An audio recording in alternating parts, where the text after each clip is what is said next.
After months of speculation between myself and a bunch of other gadget bloggers on Twitter, and you guys as well, it's finally here. Samsung Galaxy Z Fold 2.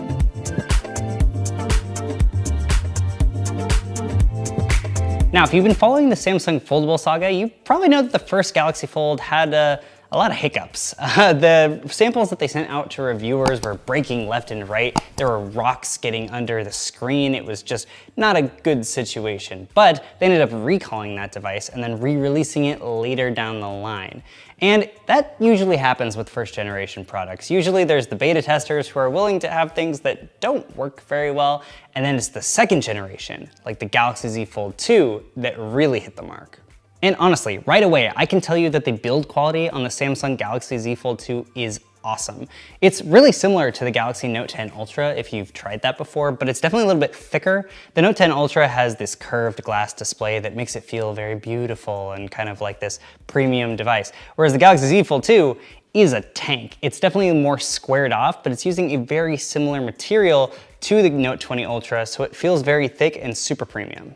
Samsung has also improved the hinge of this phone quite a bit, so now it can swivel from anywhere from 0 to 180 degrees and anywhere in between. And it'll stay there. It is locked in place, but it doesn't take too much pressure to actually open or close the phone.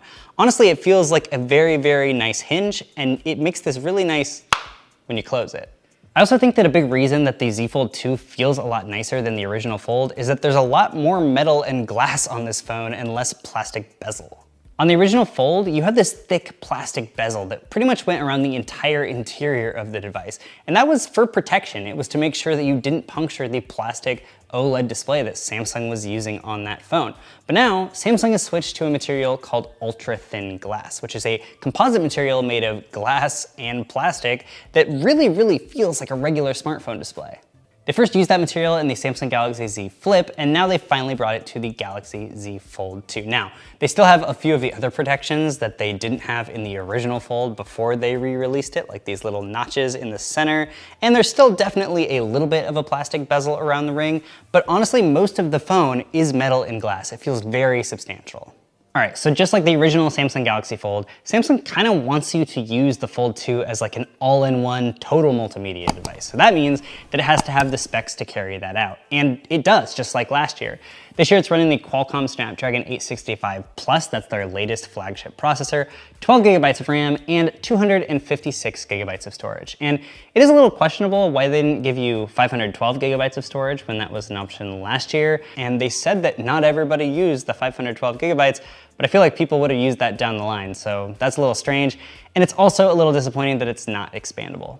But you know what is expandable is the display. Now, starting off, last year, there was this recessed display in the front of the phone that didn't really feel that usable. I kind of just used it for notifications and maybe answering messages, but it was so small that it was honestly kind of hard to use.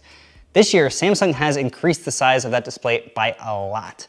It's now 6.2 inches diagonally on the front, which is way bigger than it was last year. And it's definitely narrower than most phones that you're gonna see. It's about a quarter or maybe even a third narrower than something like the Samsung Galaxy Note 20 Ultra, but I still think that it's perfectly usable. It maintains that candy bar style shape. And if you used a phone that's like a 21:9 aspect ratio, this will feel a little bit similar, although it is definitely more narrow than that too. But really the whole point of the Samsung Galaxy Z Fold 2 is that you can open it to get this huge 7.6 inch diagonal display. And it's not quite like a 1:1 aspect ratio, but it's very close, so it's very square. This is a 120 Hz display, just like we're used to seeing in the Samsung Galaxy Note 20 Ultra and a bunch of other flagships this year. And this time they've added a front-facing hole punch instead of the big bezels that we saw in last year's Galaxy Fold. The hole punch honestly makes this phone feel a lot more immersive than it did last year. While it was still pretty useful last year, having that big bezel around the camera array in the front just felt very distracting. And now it's almost a big square of content, which is really nice. So Samsung's betting that you're going to want to use the interior display most of the time. And that makes sense. It's basically a huge tablet-like display. But they've also introduced a mode called Flex Mode, which lets you take advantage of specific apps with that foldable display. Now this mostly works well for apps where you want to be able to set the phone down on like a table and not have to hold it in your hand to be able to watch content. So it works with YouTube. If you're watching a YouTube video, you can bend the display and then watch it on the interior or the exterior, or apps like Duo if you want to be making a video call, but you don't want to be holding the phone the entire time that you're making that call. Now to be fair, the phone can stand up on its own because that hinge can rotate anywhere between 0 and 180 degrees. But for instances, maybe you're sitting in your bed and you're watching YouTube and you don't want to have the phone standing up at an awkward angle, this can be pretty useful. Yes, and just like the original Galaxy Fold, there's a lot of cameras on this thing. The back of the phone has 3 12 megapixel sensors. That's a wide sensor, a standard sensor, and a telephoto sensor. On the inside, you'll find that hole punch cutout camera that I was talking about, that's 10 megapixels. And on the outside of the phone, if you don't want to open the phone at all and take a selfie, there's also a camera on the front of the phone. If you want to just take photos like you normally would, you can do that. You can open up the phone and you get this huge viewfinder, which I actually think is pretty cool, even though you're probably going to look like a mom with an iPad at a football game. Or you have the option of taking a selfie with the back cameras. And you can do this because that front display rotates 180 degrees, so you can actually see yourself while you're taking photos with the rear cameras. All right, and you're probably thinking that a giant 120 hertz 7.6-inch display in the inside of your phone is probably gonna suck up the battery pretty quick. But Samsung did include a 4,500 milliamp hour battery in this thing with 25 watt quick charging, 11 watt wireless charging, and of course, reverse wireless charging.